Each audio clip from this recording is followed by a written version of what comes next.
Hi, and welcome to this week's brief book review. A slight change this week. Normally review recently released fiction books. Slight change this week, and it's a non-fiction book, and it was actually, this book in question was actually released in hardback in May 2020. The reason I'm reviewing it is I actually lent the book to a friend who returned it this week, and I reread it, and I thought, this is a really good book.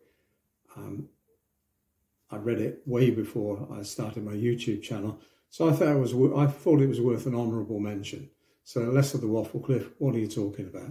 Okay, the book is called Flash Crash by Vaughan. Vaughan, Bloomberg journalist here in the UK, well known for books and articles on financial matters.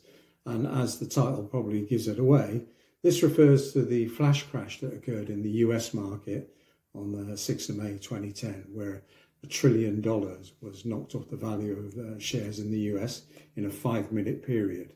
It quickly recovered, but it became known as the flash crash. And at the time, there were all sorts of theories about what caused it. Was it a problem with the high-frequency trading software? Was there a glitch in the software? That people have been front-running trades too much? That they've been doing too many wash trades? A lot of spoofing going on, all sorts of ideas as to what caused it, but nobody actually knew. And even when the official report came in, the report didn't narrow down what exactly had caused the flash crash.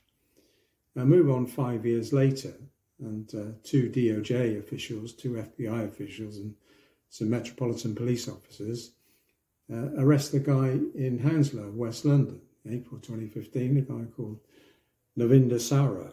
Nav was merrily asleep, gets arrested by the FBI, and he was charged with causing the flash crash, which apparently, he made $50 million out of, allegedly. And so this is the tale of Nav. It starts with Nav as a young man, precocious, bright, starts trading in trading arcades in London. You've got access to the market in these smaller arcades, and you basically trade your own money. He went from that to trading at home, in his home in Hounslow, hence the nickname The Hound of Hounslow.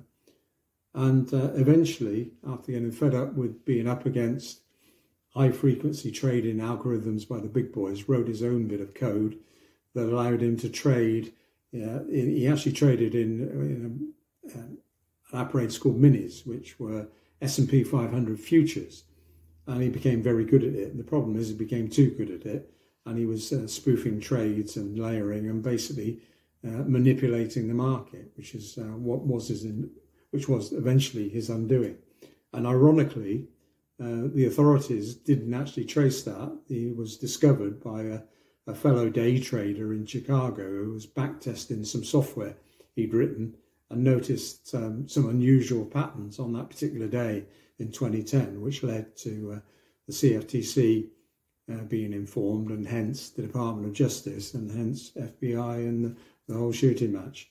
So the eventual tale of Nav is that he helps the authorities a lot, and his eventual punishment for his misdeeds are a year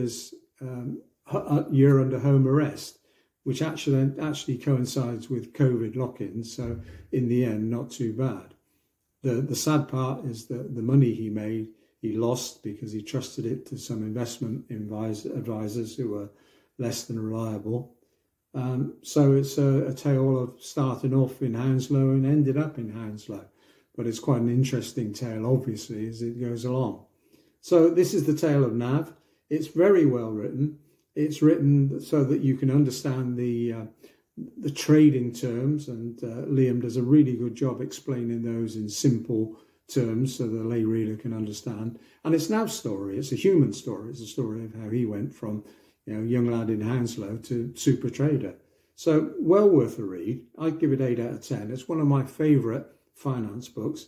I'd recommend it to read to anybody. I said released May 2020, but still available online, hardback, paperback, I believe Kindle as well. So well worth a read. So that's it for this week's brief book review. 10-10 till we do it again. Thanks for watching.